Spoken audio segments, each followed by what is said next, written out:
आम्हा विठोबाचे पायी नाही ऐसे काही येथे एक ते हे भोवताले ठाई वाटू मन बराडी करून दारोदार कोण बळी माझ्या विठोबा वेगळा अनेक आगळा तुझा सांगा ते हे भोवताले ठाई वाटू मन बराडी करून दारोदार तुका म्हणे मोक्ष विठोबाची गावी तुका म्हणे मोक्ष विठोबाची गावी फुकाची लुटावी भांडारी ती ते भोवताले ठाई वाटू मन बराडी करून दारोदार पांडुरंगा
सद्गुरुं शांतं सच्चिदानंद विग्रहं पूर्ण ब्रह्म परानंद निशमानंद वल्लभं समचरण सरोजं सांद्रणीलांबुधावं जगन्निहित पाणिं मण्डनं मण्डनां तरुण तुलसी माला कंदरं कंजनेत्रं सदय धवलहासं विठ्ठलं चिंतयामि विठ्ठल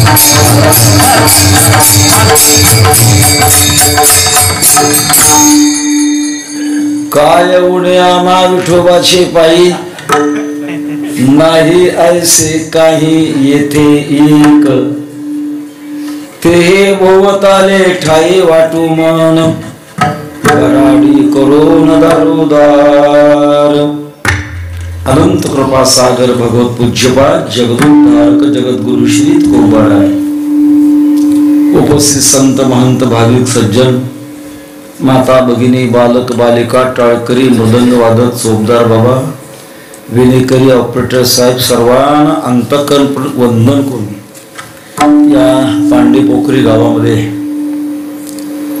ब्रह्मीभूत गुरुवर्य बाबूबुवा महाराज यांच्या पुण्यतिथीच्या निमित्ताने भोले बाबा यांच्या शुभप्रेरणेने व कैलासवासी नाथोबा ज्ञानोबा कुर्धने यांच्या आशीर्वादाने प्रतिवर्ष हा उत्सव साजरा केला जातो.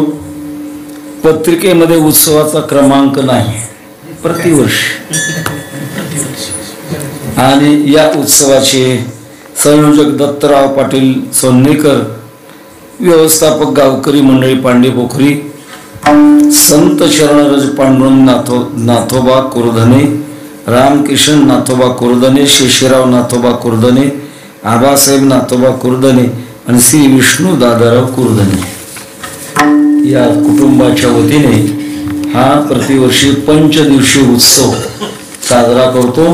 त्यात आजचा पहिला दिवस आहे आणि या पहिल्या दिवसाच्या सेवेमध्ये आपण भक्तिशास्त्रातला एक उत्कृष्ट अशा प्रकारचा अभंग निवडलेला आहे. कुठल्याही क्षेत्रामध्ये पहिला नंबर मिळवण्याकरता माणसं प्रयत्न करतात. आपल्याला सहज मिळाला पहिला नंबर. आजच्या प्रसंगामध्ये काय मंडळ म्हणतील मंगलाचरणाचा अभंग का घेतला नाही? रामकृष्ण हीच मंगलाचरण आहे. सकळ मंगळ निधी श्री विठ्ठलाची नामाधी या दृष्टिकोनातून आपण चिंतन करण्याकरता प्रवृत्त झालो. जीव हा नेहमी शोधात असतो. ज्याला शोधही नाही बोधही नाही त्याला जड म्हणतात, आणि ज्याला शोधाची बोधाची गरज नाही त्याला देव म्हणतात.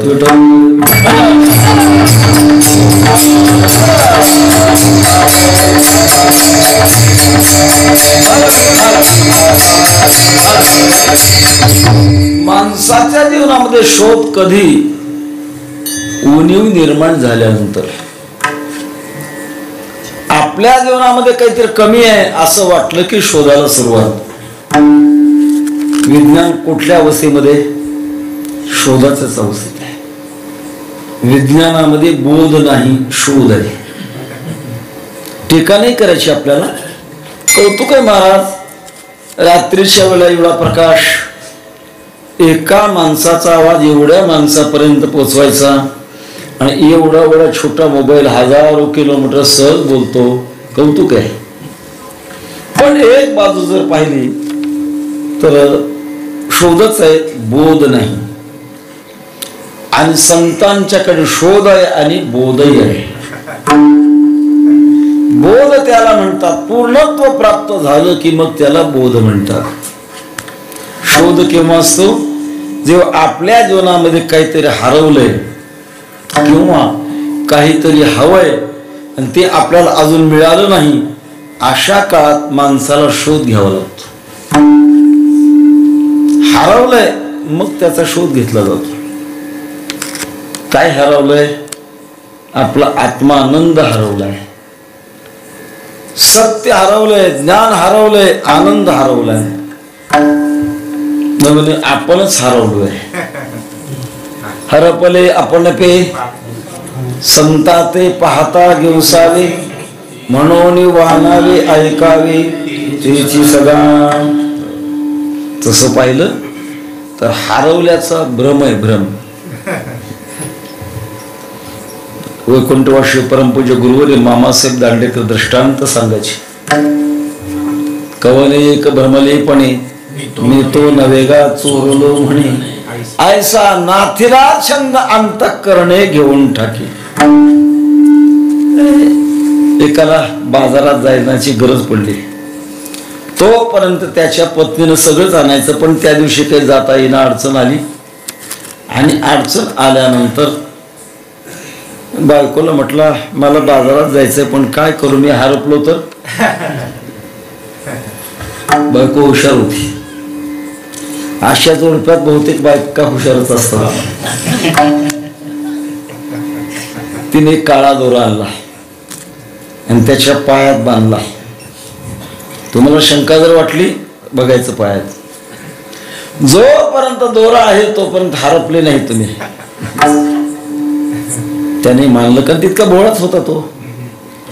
बाजारामध्ये गेला, एका गारुड्याचा खेळ चालू होता आणि खेळ चालू असताना तिथं पाहण्याकरता गेला. गर्दी होती आणि त्या गारुड्याने नवीन सर्प पकडलेला होता. लोकांना दाखवण्याकरता नवीन पकडलेल्या सर्पाचा पेटा उघडला. त्या सापाला कधी एवढा समाज माहित नाही, ते बिथरलं आणि त्याच्यातून बाहेर पडलं, समाजात गेलं.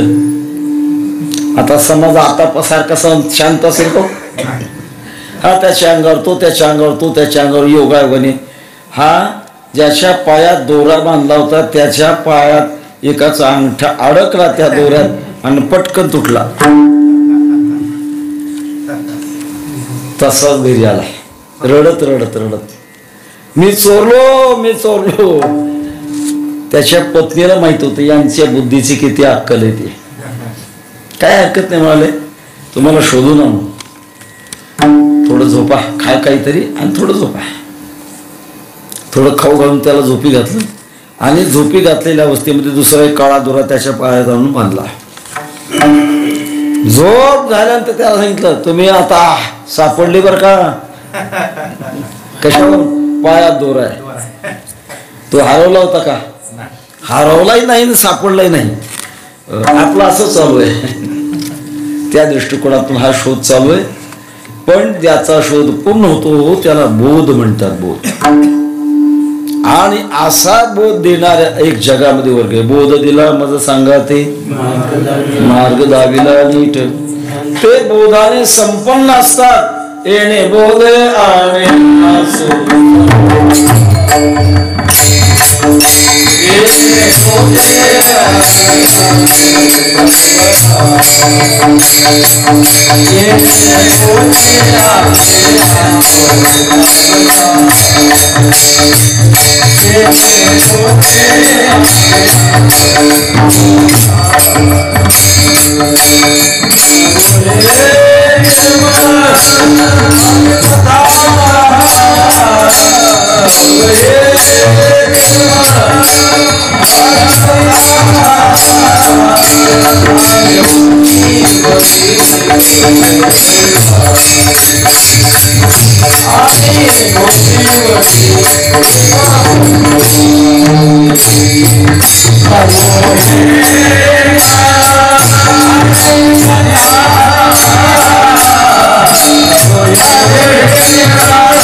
येणे बोधे आम्ही असो सर्व काळ, करू हे निर्मळ हरिकथा.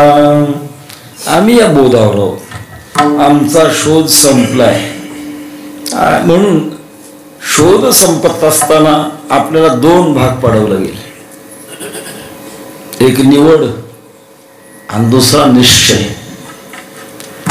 या मृत्यूलोकामध्ये मनुष्य शहरामध्ये जीवनात आल्यानंतर माणसाला निवड करावी लागते. आपल्या जीवनामध्ये काय हवंय हे निश्चित करावं लागतं. सामान्य अज्ञानामध्ये भ्रमातली माणसं आपल्या जीवनामध्ये नेमकं काय हवंय हे त्यांना कळत नाही, निश्चयात येत नाही. पहिली गोष्ट निश्चय करावा लागतो. कारण आपण मनुष्य जन्माला आल्यानंतर आपल्याकडे अनेक प्रकारचे साध्य वाटतात.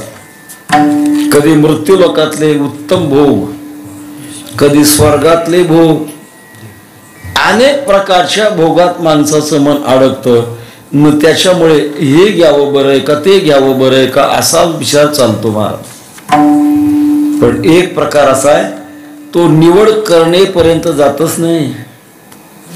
मागच्या संस्काराने जगत राहतो. अनादि संसार मालेशा ठाई, नित्य विषय शेविले पाही, तर ठसावले चित्ताच्या ठाई, वारंवार देही सेविता. निवड करण्याची बुद्धीच होत नाही, मागचे संस्कार चालतात.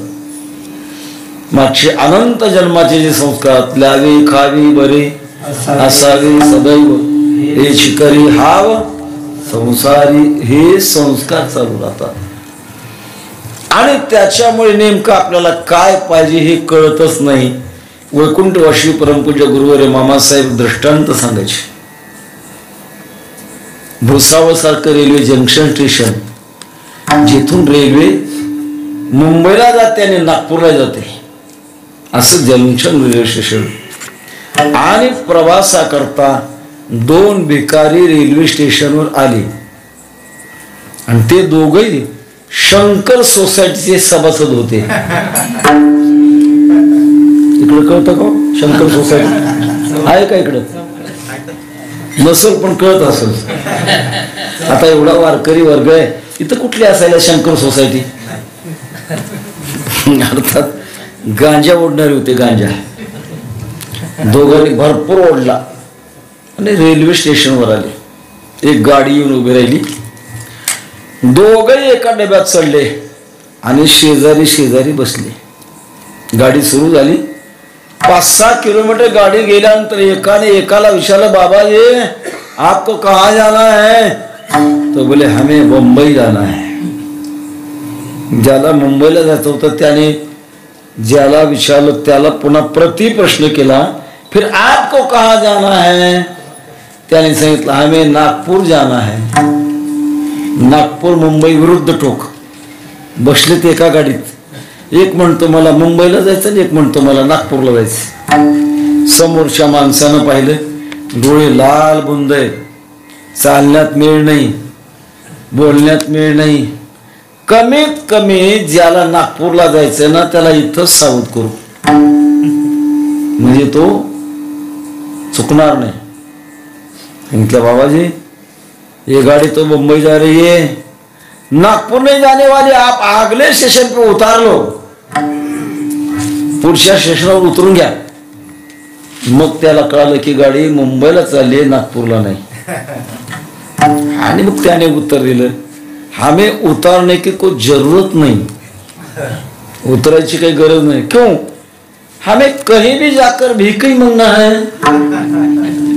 मुंबई काय आणि नागपूर काय? तसा मृत्यू लोकातला बराच वर्ग आहे, कहीं भी जाकर पंच विषय की दारू में भीख ही मांगना है. असा आहे की एक वर्ग असा आहे की त्याला नेमकं काय हवंय कळतच नाही, ठरवलंच नाही. एखाद्या 60-70 वर्षाच्या म्हाताऱ्या माणसाला विचारावं, मात्र प्रेम असावं. प्रेम नसलं तर अंगावर येईल. त्यांना विचाराय, बाबा आता कशा करता जगायचंय? प्रेम असलं तर विचारावं. आणि मग कदाचित त्याची चुकलेली वाट असेल तर म्हणेल, एवढं घर बांधलं की झालो मरायला मोकळा. म्हणजे घर बांधण्याकरता जन्माला, मुलाला नोकरी लागली की झालो मरायला मोकळा, तेवढा करता जन्माला. प्रपंचातल्या अनेक समस्या सोडण्याकरता जन्माला का? संसारातल्या समस्या हे राहणारच आहे, दूर होणार नाही. आतापर्यंत प्रपंचाच्या समस्या कोणाच्या पूर्ण दूर झाल्या नाहीत, होत नाही, होणारही नाही. काही ना काहीतरी उणीव असणं हे संसाराचं लक्षण आहे. महाराज भगवान प्रभुरामचंद्रांचे पिताजी एक खेदानं उद्गार काढतात, पुत्रहीनस्य मे राज्यम सर्वं दुःखाय कल्पते. माझ्याकडे एक उणीव आहे महाराज, काय सगळं बरं आहे, पण फक्त पुढे वंशाला दिवा लावण्याकरता मूलबाळ नाही. कोणाचे उद्गार आहेत? प्रभुरामचंद्रांच्या वडिलांचे उद्गार आहेत. म्हणून आपला सिद्धांत आहे, ते तर सुखही काही आणि काही दुःखही दिसे, मात्र स्पर्शा तू कोणते शीतोष्ण दुःख दुःखदा आगमा पायनो नित्यां त्वं तितिक्षस्व भारत. मृत्यू लोकामध्ये 5 ज्ञानेंद्रियाचे 5 विषय आहेत, पण ते आपल्या मनाला मिळतील, पूर्णपणे मिळतील असं सांगता येत नाही. कारण तिघापैकी कोणीतरी नष्ट होणार आहे. कधी भोगता तरी जातो, कधी भोग्य तरी संपतं आणि कधी भोगाची वृत्ती तरी संपते. तिघापैकी कोणी ना कोणीतरी संपतो. हे सामान्य माणसाच्या जीवनात गणित नाही. जुना दृष्टांत आहे. एका राजाने कुत्रा पाळला होता. कुत्रा खूप त्याच्यावर प्रेम. पाळतात काही माणसं, मांजर पाळतात, कोणी कुत्रा पाळतं, कोणी कबूतर पाळतं, कोणी हरण पाळतं. पुढच्या जन्माची तयारी म्हणजे त्याच्यावर प्रेम करतात. प्रेम करू नये असं नाही, फाजील प्रेम करू नये. फाजील प्रेम केल्यानंतर काय होतं, आपल्या देशाला भारत नाव ज्या राजाचं आहे त्याचं काय आपण चरित्र पहा. त्याचं नाव जड भरत.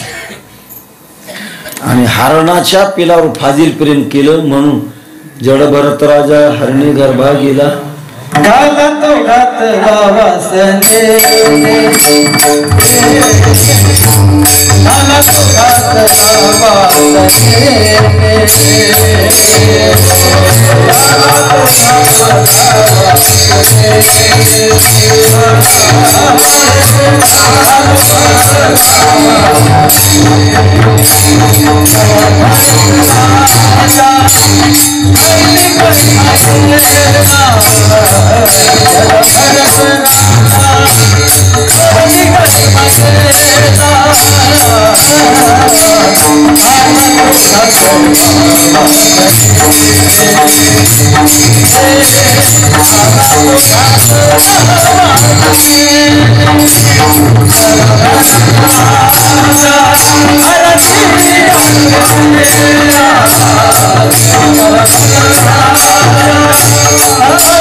दृष्टांतामध्ये तो राजा त्या कुत्र्यावर फार प्रेम करत होता.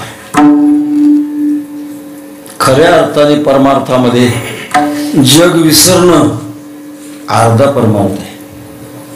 अवघियांचा विसर झाला, हा राहिला उद्वेग, जग विसरलं. आपल्या आता बरेच आमची महाराज मंडळी, गुरुबंधू मंडळी, हे विष्णुबापासून आनंदी महाराज, हे यांचं तर नाव नाही आठवत मला, हे पुन्हा आनंदी महाराज, सगळ्यांना अनुभव आहे. काही वेळेला कीर्तन संपल्यानंतर काही माणसं येतात, महाराज ओळखलं का? येतो का नाही अनुभव? येतो. आता कोणाला ओळखावं? नाही म्हणावं तर त्याला दुःख होईल, होय म्हणावं तर ओळखलं नाही, खोटं कसं बोलावं? मग म्हणायचं हो ओळखलंय. कोण आहे? माणूस. काय करणार महाराज, जग विसरावं लागतं. बऱ्याच वेळेला काही जणांना एखाद्या गावात गेल्यानंतर आठवण होते, हो तुमच्याच घरी 2 वर्षापूर्वी बुंदीचे लाडू खाल्ले होते. कधी? 2 वर्ष. तेव्हाच लक्षात ठेवलं. काय दांडगी स्मृती आहे. खऱ्या अर्थानं याने लाडू खाल्ले नाही, लाडून याला खाल्लंय. भोगा न भोगता अवयमेव भोगता सांगण्याचा तसा जग विसरावं लागतं. पण अत्यंत आठवत्या राजाने कुत्रा पाळलेला, तो उन्हाळ्याचे दिवस, आणि लाकत होता. 6 इंच जीभ काढून लाकत होता. राजाचं सरळ लक्ष गेलं आणि प्रधानजीला बोलवलं. प्रधानजी, 1.5 इंच जीभ असणारा पोपट गोड गोड बोलतो आणि 6 इंच जीभ लांब आहे, बोलत नाही. नक्की आपल्या कुत्र्याच्या जीभेला रोग झालाय. आता प्रधानजी हुशार होते. हुशार केला तर नाही म्हणायची सोय नाही, कारण सत्ता आणि शहाणपण एका ठिकाणी येणं प्रजेचं भाग्य लागतं. काही वेळेला सत्ता एकीकडे आणि शहाणपण दुसरीकडे. काय करावं, नाही म्हणता येत नाही. काय म्हणता सरकार? मग वैद्याला बोलून आणा. एका वैद्याला बोलून आणलं. बघा म्हणाले कुत्र्याच्या जीभेला रोग झालाय. आता त्या वैद्याला नाही म्हणता येईना, त्याने थोडं तपासल्यासारखं केलं, सांगितलं राजे सरकार झालंय रोग. मग औषध फार महाग आहे. किती? कमीत कमी 30,000 बजेट मंजूर. आणि ते 30,000 रुपये घेऊन तो घरी आला. त्याच्या मित्राला बातमी कळाली, आपल्या मित्राने कुत्रा बोलवण्याकरता राजाकडनं 30,000चं बजेट आणलंय. कुत्रा काही बोलणार नाही आणि राजा फाशी दिल्याशिवाय राहणार नाही. आत्ताच आपण सांगू आणि ते परत करायला लावू. घरी गेला, अरे हे चांगलं केलं नाही तू. अरे कुत्रा कधी बोलत नाही. जगाच्या इतिहासामध्ये राम राज्यामध्ये एकदाच कुत्रा बोललाय, पुन्हा नाही बोलला कुत्रा. आणि तू कुत्रा बोलवण्याकरता 30,000 रुपये आणलेस. थोडा विचार कर आणि आत्ताच परत करून दे. त्या वैद्याने सांगितलं, मी काही अडाणी नाही बाबा. का? पैसे घेऊन येत असताना राजाला सांगितलं, सरकार रोग फार जुनाट आहे आणि दूर होण्याकरता कमीत कमी 20 वर्ष लागतील. तुला कळलं ना का? 20 वर्षात राजाचा तरी नंबर लागेल. कुठं? त्याचा नाही लागला, माझा तर लागेल. आणि आम्हा दोघाचा नाही लागला, कुत्र्याचा तर काय. का सांगतो? कोणी ना कोणीतरी कमी होणार आहे.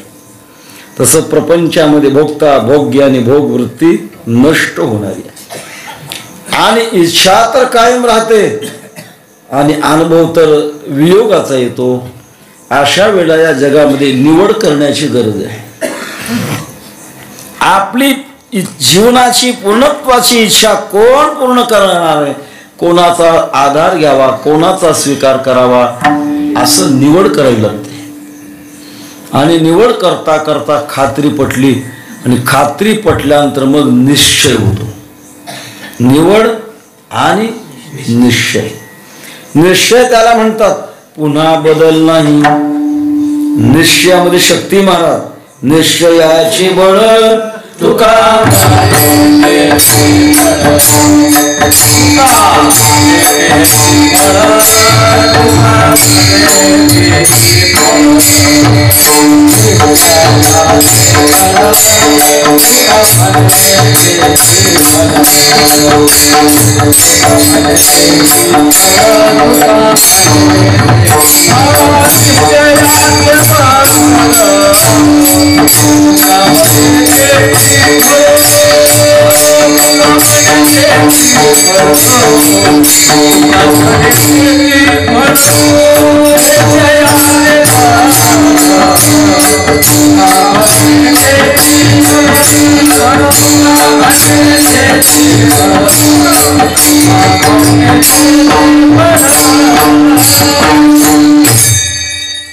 ज्यांच्या धैर्या नाही भंग, भाव एकविध रंग.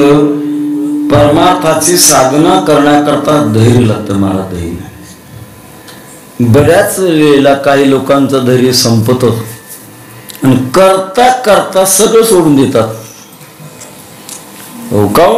आता कीर्तनात दिसत नाहीत, कुठं आळंदीला वारीला नाही, पैठणला दिसत नाहीत, पंढरपूरला दिसत नाहीत. का बरं? करून बघितलं पण हाताला काही लागलंच नाही. गेले का तेथपर्यंत? तेथपर्यंत जाण्याकरता आपण योग्यता मिळवली का? आणि जी योग्यता मिळवण्याकरता भगवान सांगतात, बहुनाम जन्मना म्हणते ज्ञानवान माम प्रपद्यते. अनेक काळ लागतो. बहुता सुकृताची जोडी. जन्मोजन्मी आम्ही बहुपुण्य केले तेव्हा या विठ्ठले कृपा केली. एक महत्वाची गोष्ट आहे महाराज, परमार्थाला लवकर नाही लागलं तर चालेल, याचा विपर्यास समजू नका. पण एकदा लागलं की दूर होऊ नये. जर दूर झाला तर तो महादोष आहे. नको होऊ देऊ भावी अभावना, याची नावे जाना महादोष. दोष आणि महादोष. तेव्हा असं होऊ नये एवढ्या करतात महाराजांनी सगळ्यांचा अभ्यास केला आणि अभ्यास केल्यानंतर धैर्यपूर्वक निश्चय केला. तो निश्चय केल्यानंतर परमात्म्याची साधना करू लागली. काही जणांनी त्यांना विचारलं असं, महाराज तुम्ही एका ठिकाणी थांबलात, तुमचा शोध झालाय का? तुम्हाला जे पाहिजे ते मिळालं का? तुम्ही त्याच्या बाबतीत अभ्यास केला का? याचं उत्तर महाराज अभंगाच्या पहिल्याच्या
विठोबाची पायी नाही ऐसे काही येथे.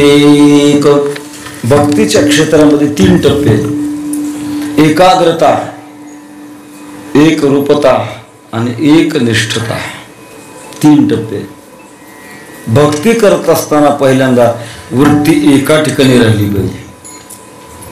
जर वृत्ती अनेक ठिकाणी जाऊ लागली तर शक्तीचा ऱ्हास होतो महाराज. म्हणून जेव्हा एका केंद्रात आल्यानंतर त्याच्यात शक्ती निर्माण. स्वामी विवेकानंदांचा एका ठिकाणी विचार आहे. ते असं म्हणतात, वृत्ती जेव्हा एका ठिकाणी येते तेव्हा खऱ्या अर्थाने शक्ती जागी होते. दृष्टांत देतात, माता भगिनी स्वयंपाक घरामध्ये भाजी शिजवतात. ज्या पातेल्यात भाजी शिजवतात त्या पातेल्यातून जी वाफ वर येते आणि आकाशात जिरून जाते. पण वाफ जर रेल्वे इंजिनच्या सिलेंडर मध्ये कोंडली तर हजारो टनाचा बोजा वाहून घेऊन जातात. का? एका ठिकाणी आणलंय. तसं वृत्तीला अनेक ठिकाणी होऊ देऊ नये. सकळ हे तुम्ही वागे एकी सवा, तुका म्हणे जीवा धीर नाही. आपल्या मनाच्या सगळ्या वृत्ती एका ठिकाणी आल्या. एकाग्रता. एकाग्रता भक्तीची सुरुवात आहे. महाभारतातला प्रसंग आहे. तेव्हा कौरव पांडव यांना द्रोणाचार्यांनी धनुर्विद्या दिली आणि दिल्यानंतर परीक्षा घेण्याकरता एकत्र केलं दोघांना. काय आहे? ज्ञान आणि प्रेम हे खरं की खोटं हे कळण्याकरता परीक्षा पाहिजे. आता मागे ऐकलं होतं बा, सरकारचा नियम आहे 8वी पर्यंत परीक्षा घ्यायची नाही. आता आहे का असं चालू आहे? नमस्कार बाबा. आणि म्हणून तर मग कसे पक्के होतील महाराज? परीक्षा घेतल्याशिवाय ज्ञान कळत नाही आणि परीक्षा घेतल्याशिवाय प्रेम कळत नाही. तेव्हा परीक्षा घेण्याचं ठरवलं. अरण्यामध्ये नेलं. एका झाडाच्या शेंड्यावर एक पक्षी बसला होता. बाणाच्या टोकाने एक रेत बांधली. आता पहिला मान कोणाला द्यावा? मोठे हुशार होते महाराज. दुर्जनम प्रथमम वंदे सज्जनम तदनंतरम मुख प्रक्षालनात् पूर्वम गुद प्रक्षालनम यथा, अर्थ सांगायची गरज नाही. म्हणून द्रोणाचार्याने पहिला मान दिला दुर्योधनाला, त्या रेषेवर उभं केलं आणि सांगितलं तुला प्रश्न कळाला, तो झाडाच्या शेंड्यावर बसलेला जो पक्षी आहे त्या पक्षाचा डावा डोळा उडवायचा आहे. दिसतो तुला? ज्याचं कोडन त्याच्या पुढं, चोराच्या मनात चांदणं. दुर्योधन म्हणू लागला, गुरु महाराज तुम्हाला वाटतं का माझा बाप आंधळा म्हणून मी आंधळा आहे? हा, मला सगळं दिसतंय. तो पक्षी दिसतो, झाड दिसते, तुम्ही दिसतात, कौरव दिसतात, पांडव दिसतात. सरक माग, फर्स्ट क्लास नापास बाजूला केला. एकेकाला घ्यायचं आणि विचारायचं काय दिसतंय काय दिसतंय काय दिसतंय. शेवटी अर्जुनाला उभं केलं आणि अर्जुनाला उभं केल्यानंतर विचारलं, अर्जुना अरे काय दिसतंय तुला? गुरु महाराज तुम्ही दिसत नाहीत, कौरव दिसत नाहीत, पांडव दिसत नाही, झाड दिसत नाही, पक्षी दिसत नाही, फक्त त्याचा डावळा डोळा दिसतो. उडव, फर्स्ट क्लास पास. याला म्हणतात एकाग्रता. आपली वृत्ती दुसरीकडे न जाऊ देणं, एका ठिकाणी केंद्रात आणणं हे सगळ्यात महत्वाचं आहे. महाभारत काळामध्ये आपल्याला दृष्टांत माहित आहे, त्याच्यात वेळ जास्त जाईल पण थोडक्यात सांगून देतो, महत्वाचं आहे. जेव्हा धृतराष्ट्र आणि गांधारी यांचा विवाह ठरला, असं म्हणतात भूगोलामध्ये सध्या कंधार जो आहे ना तो मुळात गांधार देश आपल्या भारत देशाचा अविभाज्य भाग होता, पण तो आता गेलाय. तेव्हा गांधारी आणि धृतराष्ट्र यांचा विवाह आणि गांधारी मातेला बोहुल्यावर चढल्यानंतर समजलं की ज्यांच्या बरोबर आपलं लग्न आहे ते दोन्ही डोळ्याने आंधळे. कधी कळालं? बोहुल्यावर चढतं. आता तर नाही सांगत, बोहुल्यावर कळालं. आणि मग गांधारी मातेने सांगितलं मला एक पट्टी आणा, ज्याच्या बरोबर लग्न आहे त्याला जर जग दिसत नाही तर मी तरी कशाला बघू जग.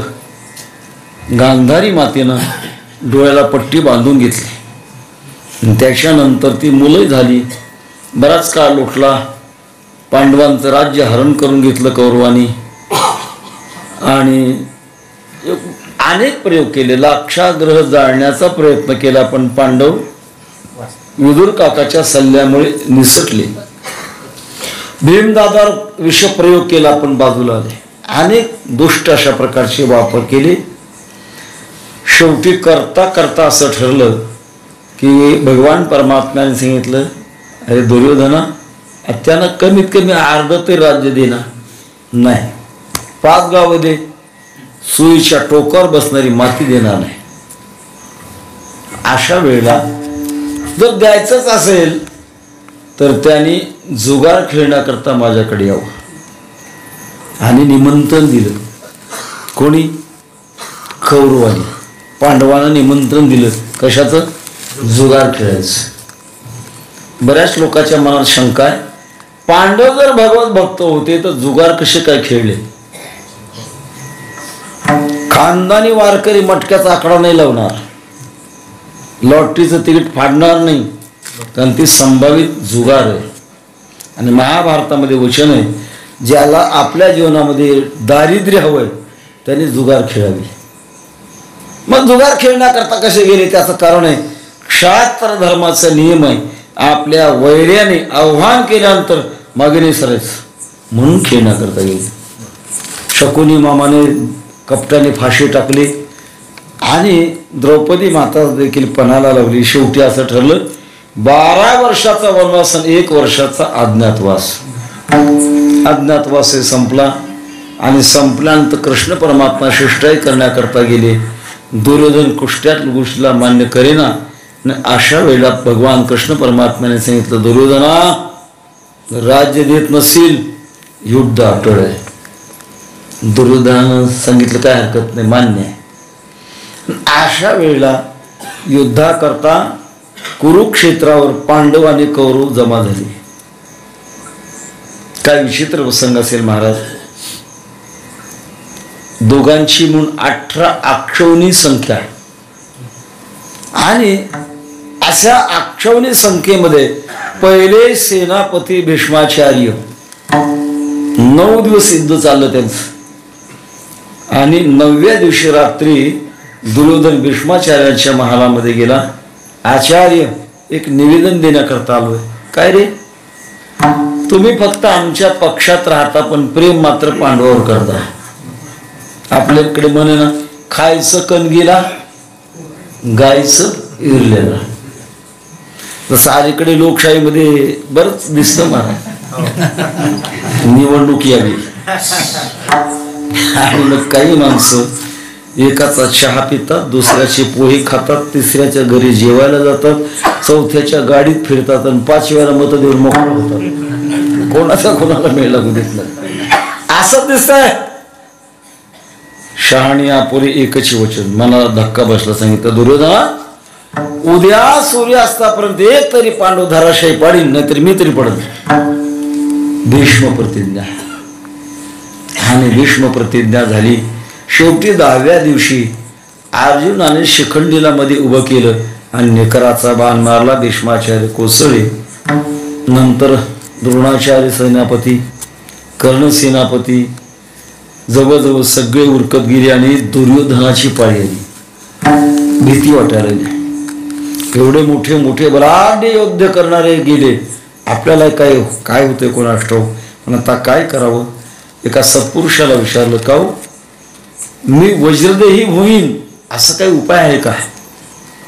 तर त्यांना दुर्योधनाला सांगितलं, अरे बाबा, धर्मराजाला जाऊन विचार, ते तुला सांगतील वज्रदेही बनण्याचा उपाय. दुर्योधन धर्मराजाकडे गेला. आपल्या भारतीय संस्कृतीचा बारकाईने अभ्यास करा महाराज. दुर्योधनाच्या मनात विश्वास आहे की धर्मराज मला खोटं बोलणार नाही. कारण वैर आणि विरोध याच्यात फरक आहे. स्वार्था करता असतो ते वैर आणि तत्वा करता असतो तो विरोध. खोटं बोलणार नाही. धर्मराजाकडे जाऊन विचारलं. धर्मराजाने सांगितलं, दुर्योधना, अरे उपाय तर तुझ्या घरीच आहे. तुझ्या आईनं लग्नातच डोळ्याला पट्टी बांधली आहे आणि तेव्हापासून तिच्या डोळ्यामध्ये शक्ती प्राप्त झाली आहे. आणि तो उघडा का आईच्या पुढे गेलास की मग मात्र तुला जगात कोणीही मारणार नाही. वज्रदेही बनशील. दुर्योधनाला पटलं आणि दुर्योधन स्वतःच्या महालामध्ये सगळे कपडे घालून निघाला. गांधारी मातेला निरोप दिला. जाता जाता 17-18 वर्षाचा एक माळ्याचा मुलगा मध्ये भेटला. राम राम दुर्योधनजी. राम राम. कुठे निघालात? सुंदर हे ध्यान. ते धर्मराजाने सांगितलं, बोळा वारकरी धर्मराज, असं मोठं झालं ताई पुढे नागव जाणं पाप आहे. जाऊ नये. मग माझ्या हातात फुलाच्या माळा फुकट देतो, गुंडाळ कमरीला. दुर्योधनाने माळा गुंडाळ कमरीला आणि आई पुढे जाऊन उभं राहिलं. आई सोड पट्टी, आलोय तुझ्या पुढे. आईनं पट्टी सोडली. पायापासून तो डोक्यापर्यंत पाहिलं आणि पुन्हा पट्टी बांधून घेतली. जाऊन विचारलं, बाळा, अरे कमरीला फुलाच्या माळा. आई, रस्त्यात किसन माळी भेटला होता आणि त्याने सल्ला दिली म्हणून माळा बांधल्या. अरे अरे अरे. त्याच्या मनात आल्यानंतर कोण सांभाळणार आहे बाळा? तुझा घात तिथं, बाकी कोणी मारू शकत नाही. दृष्टांत एवढ्या करता सांगितला. एका ठिकाणी केंद्रात सगळी शक्ती आणल्यानंतर ताकद निर्माण होते. याला एकाग्रता म्हणतात. एकनिष्ठता, एक रूपता आणि एकनिष्ठता. कुठल्याही प्रकारचा बदल मनात न होऊ देणं याचं नाव एकनिष्ठता. अनेक उदाहरण. निष्ठावंत भाव, निर्धार हे वर्म चुको नये. आम्हा विष्णुदासा एकविध भाव, न मनोया देव अनेकाशी. अशी एकनिष्ठता तयार होती. तीच एकनिष्ठता महाराज म्हणतात, काय उणे आम्हा विठोबाची पायी, नाही ऐसे काही येथे एक. या भगवंताच्या शरणात आम्हाला काय उणे महाराज. इथं अमुक गोष्ट नाही असं कुठलंच नाही मला, सगळं इथं आहे. फार मोठ्या मोठ्याला देखील इथं पूर्णत्व प्राप्त होतं. कारण याच्या ठिकाणी काय शक्ती आहे?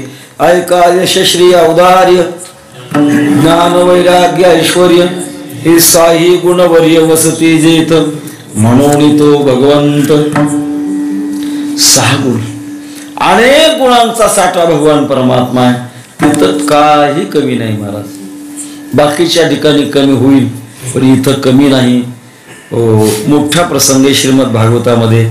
मला वाटतं वैकुंठवासी गुरुबंधू बाजीराव महाराजांच्या मुखातून आपण ऐकलं असेल समुद्र मंथनाचं प्रकरण. शुक्राचार्य आणि समोर इंद्र येत होता, राजा आहे. आणि मग शुक्राचार्याने एक माळ आणि इंद्राच्या गळ्यात टाकली. इंद्राने ती माळ काढली आणि ऐरावताच्या गळ्यात टाकली. जिथे इंद्राला किंमत कळली तिथे ऐरावताला काय करणार आहे. त्याने ती माळ सोडून धरली, तोडली, पायाखाली घडली. शुक्राचार्य सहज पाहिल्यानंतर क्रोध आला. अरे मी दिलेल्या माळाचा अपमान करतो, ती सगळी संपत्ती समुद्रात पडून जाईल. आणि पडल्यानंतर संपत्ती सगळी समुद्रात पडली. पुन्हा उशाप मागितला. देव दानव आणि मेरू पर्वताची रवी करून जर आपण मंथन केलं तर पुन्हा मिळेल. इंद्राने योजना केली. देव आणि दानव याने समुद्र मंथन केलं आणि पहिल्यांदा रत्न निघालं लक्ष्मी. लक्ष्मी कौस्तुभ पारिजातक सुरा धन्वंतरीश चंद्रमा. बऱ्याच लोकांच्या पाठ आहे, त्याची साल वेगळी आहे, ठिकाणे वेगळे. तेव्हा पहिलं रत्न निघालं लक्ष्मी. अत्यंत सतेज सौंदर्ययुक्त. आणि लक्ष्मीला पाहिल्याबरोबर दानवाला वाटायला लक्ष्मी आपल्याला पाहिजे, देवानाही वाटलं लक्ष्मी आपल्याला पाहिजे. लक्ष्मी हातामध्ये वरमालिका घेऊन निघाली. दानव दुतर्फा उभे राहिले. लक्ष्मीने पाहिले दानव आहेत आसुरी प्रकृतीचे, त्याच्यातलं काय आपल्याला पाहिजे. ओलांडता ओलांडता पुढे चंद्रदेवता पाहिजे. चंद्रदेवता पाहिल्यानंतर विचार केला याला टीव्ही झालाय, नको आहे. इंद्र पाहिला, याच्या अंगाला सगळी छिद्र पडलेत. इंद्रा पडली बघे, चंद्र झाला काळा, नारद चुकला चाळा भजनाचा. एक एक देवाला ओलांडत ओलांडत भगवान शंकरांना पाहिलं. थांबल्या लक्ष्मी असे. इथं वैराग्य आहे, इथं ज्ञान आहे, इथं ऐश्वर्य आहे. हा शोध घेता घेता लक्षात आलं की यांचं राहण्याचं ठिकाण कोणतं आहे. स्मशानात रुद्र वस्ती करी. स्मशानात राहतात. गळ्यामध्ये नररुंडाच्या माळा आहेत. चिताभस्म अंगाला लावलंय. कपाळावर 3रा डोळा आहे. आणि आणखी अवघड आहे, अगोदर डोक्यावर एक बसली आहे. कोण? गंगा. नको. लक्ष्मी असा पुढे गेला. भगवान विष्णू परमात्मा निवांत शेषावर शयन करत होते. शहाणा व्यापारी गिरायकाच्या मागे लागत नाही. त्याला कळतं आपल्याशिवाय कुठं जाणारच नाही. तसं भगवान विष्णू शांत होते. लक्ष्मी आहे सभाने पाहिलं सगळे गुण अनुकूल आहे. किती अनुकूलता आहे. आणि मग लक्षात ठेव आलं की आता यांना सर्वस्व समर्पण करावं. हातातली माळ गळ्यात घालणार विष्णू परमात्माने पाठ फिरवली. 1दा 2दा 3दा.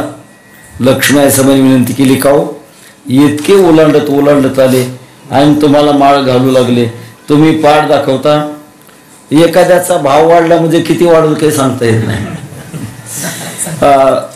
तुम्ही माळ घालून घेत नाही. विष्णू परमात्म्याने सांगितलं लक्ष्मी माझ्या सगळ्या अंगाची वाटणी झाली, फक्त पाय शिल्लक आहेत, तेवढं द्या मला. आणि लक्ष्मी हे असो लक्ष्मी स्थिरावली मुकुंदी जैसी. काय उणे आम्हा विठोबाचे पायी नाही ऐसे काही इथे एक. याच्यामुळं आम्ही दुसरा आश्रय कशाला करता करू. अभंगाच्या 2ऱ्या चरणाचा